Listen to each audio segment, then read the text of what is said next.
Hi everyone, I'm Steve, and this is Base Reality.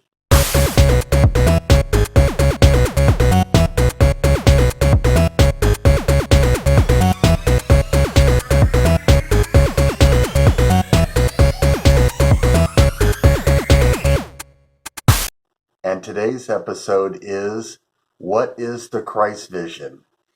And this is probably one of the most difficult things to understand when going through a spiritual awakening. And there's literally entire spiritual books written on just this topic. And the Christ vision can also be thought of as divine forgiveness.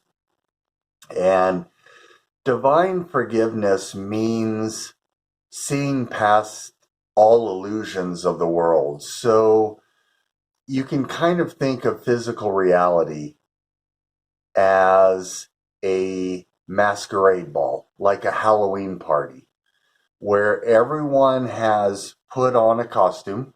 They've assumed a new personality. They've assumed a new perception of themselves and of the people around them and of God, and have become so invested in that distorted vision, that distorted perception, that this Halloween party, this masquerade party, seems to become reality.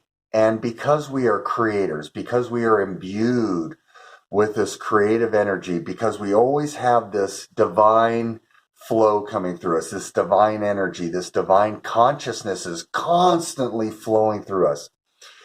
And that's why we never have to really learn how to manifest. We're always manifesting all the time because it's just the way spirit moves. God is just constantly in motion. God is constantly in change. And that's the fifth law of the five universal laws, is everything changes. And so as this divine energy is flowing through us, we can sort of divert that energy into different ways. And when we choose a fallen perception, we'll say, a distorted upside down perception, then we start to create disease, we start creating poverty, we start creating hate, fear, war, all of this stuff, and we create these little physical shells, these virtual reality shells we call bodies that we walk around in, and we seem to be born, we seem to die, there seems to be time, there seems to be lack, there seems to be limitation. So this is real, it's just an investment of our energy into an upside down perception. So divine forgiveness is really the road home. Christ's vision is the way out. It's the exit out of the matrix. And it's really learning to let go of that distorted perception, to be able to see what God sees, which is eternal, which is changeless. So what God has created will never change. It's perfect and it's eternal. And so when we start to realign and remember into these perceptions, then all of the things that we thought were wrong with the world, with ourselves, with everything, just start to evaporate. They dissolve because they were never truly there. And even though there seems to be, even though this party is pretty rowdy down here, and I've heard there's parties elsewhere that are even more rowdy than this one, which I don't want to even think about right now because our party is definitely crazy enough. And but one of the examples you can look up is a doctor. He was, I believe, a Hawaiian doctor. His name was Dr. Hugh Len, and I think his full name is something different. I think it's Hugh Len, Hewlen, for short. And he practiced a divine forgiveness technique that the Hawaiians refer to as Ho'oponopono. And it's a fabulous story. And this is where basically, so what I learned, so from some spiritual texts that I went through, especially what is it called, the Course in Miracles, and it basically, one of the main tenets of that is divine forgiveness, and that's what Ho'oponopono is. And it's basically, and it took me a while to figure out what forgiveness is, because our earthly forgiveness is where we let somebody off the hook, but we still indict them.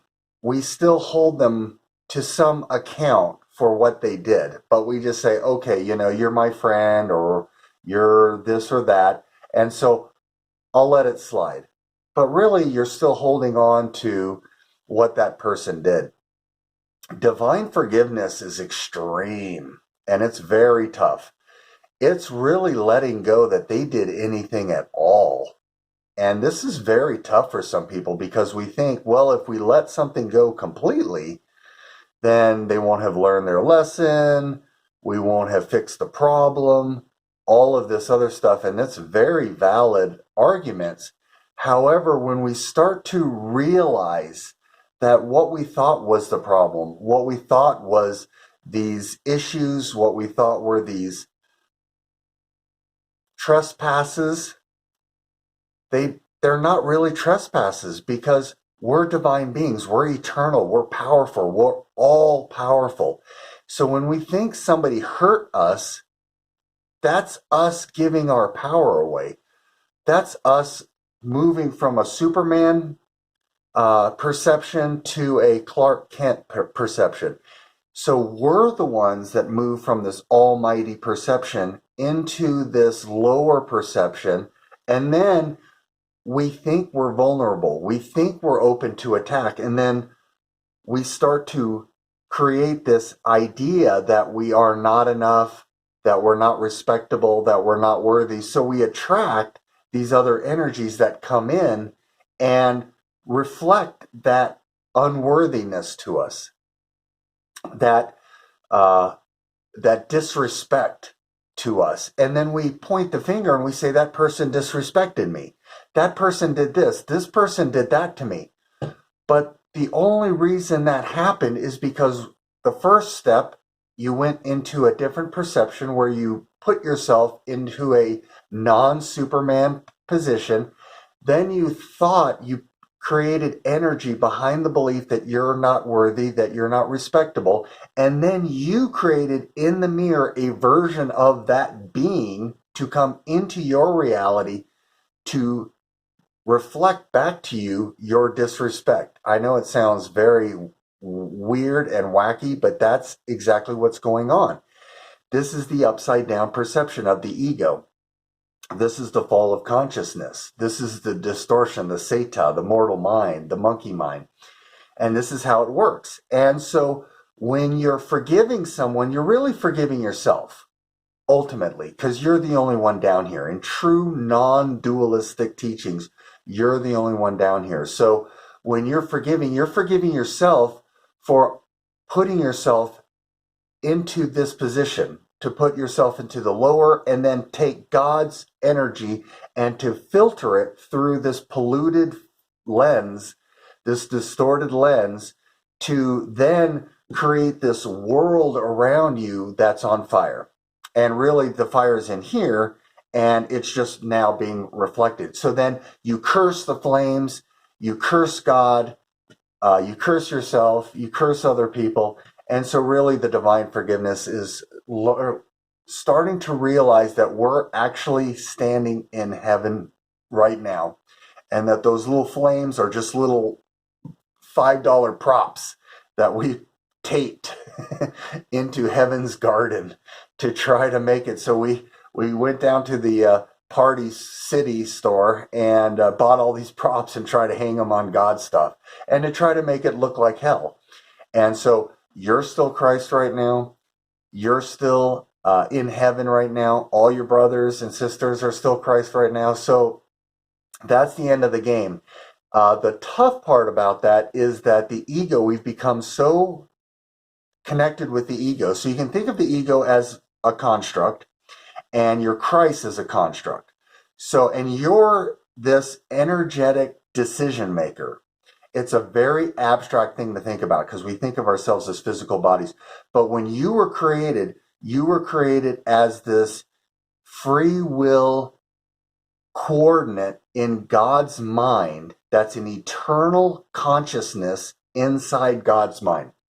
And so God flows to everyone. We're all inside this ocean of consciousness that's constantly moving. And so God, when God created us, God gave us this construct called Christ. And when we decided to fall, we created an opposite construct called the ego. And that's what some people call it, the Satan. Some people call it the mortal mind. And so what we've done now is we've just focused completely on the ego. We've lost sight of this Christ vision. We've become so connected to Pinocchio, this fake construct that we think's that's someday going to become real life, that as we start to dissolve the ego tells us that if it dies, we die.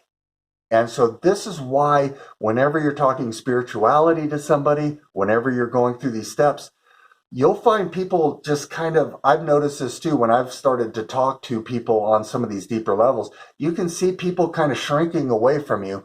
And the reason they're shrinking away from you is because they have become so invested in their ego that when you start to talk these higher things, the ego goes from, as it says in the Course in Miracles, it goes from suspicious to vicious. So there's that. That's what creates probably the biggest hurdle for divine forgiveness, is letting go of your own false construct.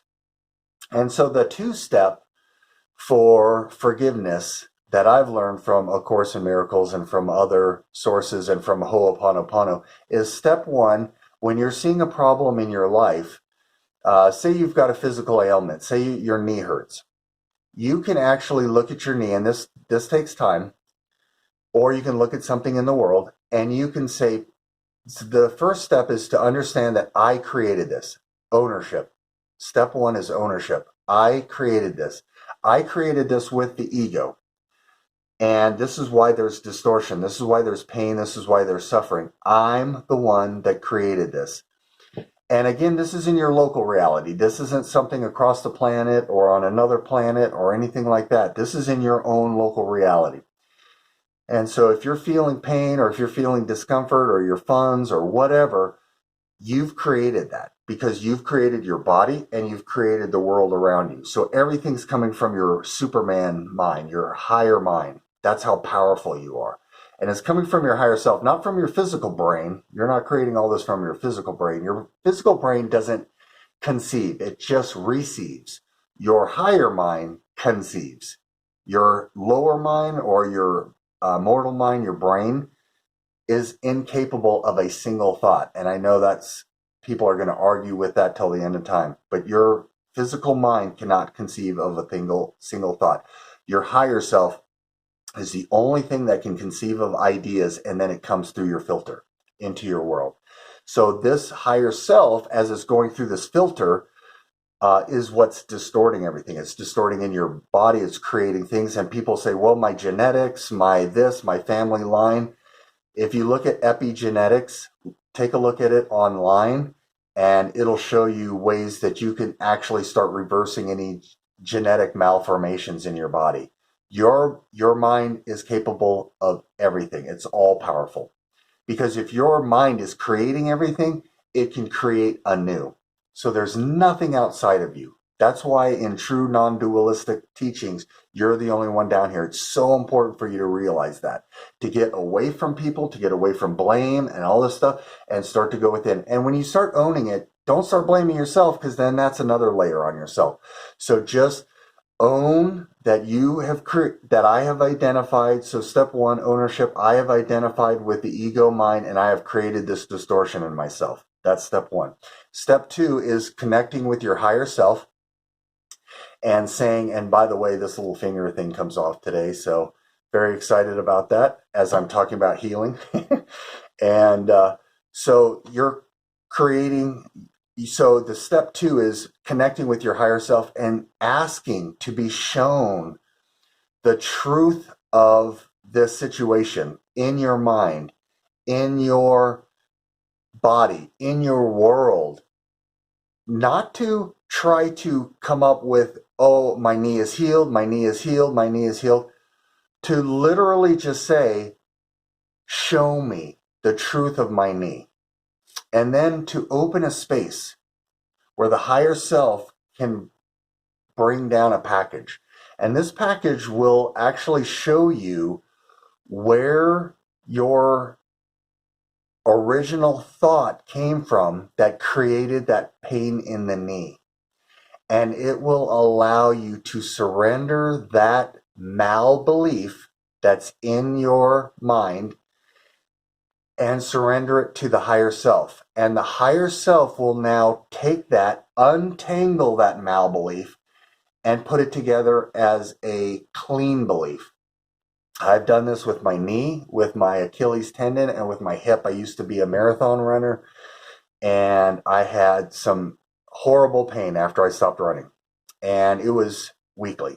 And this was probably about 5 or 6 years ago that I went through and did my Ho'oponopono divine forgiveness on my body, and I have not had any pain since. And this was excruciating pain. I mean, this was terrible pain that I would have, like I said, about weekly in my right knee mainly and my left hip. And I haven't had any issues since then. And same thing, problems with finances in my life, going through that resolution. I'm very fortunate. I've seen the results. It's there.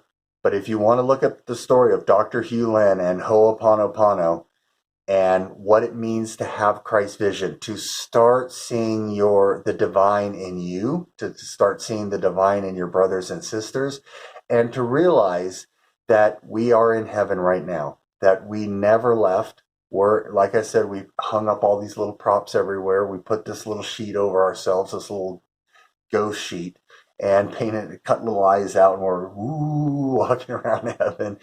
And it really is that simple. And because God's realm never changes, it's perfect, it's beautiful, it's magnificent, and so are you. And so as we start to practice this two-step, this divine forgiveness of letting things go, and it doesn't mean not being a doormat or letting people walk over you or not having boundaries. This is having these boundaries in place at the same time while we're going through this. We're still using our brains. We're still using common sense. We're still, if we still see something that kind of frightens us, to move away from it, and regroup and all this stuff. It doesn't mean being able to do this tomorrow. It just means this is the start of cleaning up our perceptions so we can return back to reality with a capital R. So I hope that helps. I love you all. Take care. Thanks for watching.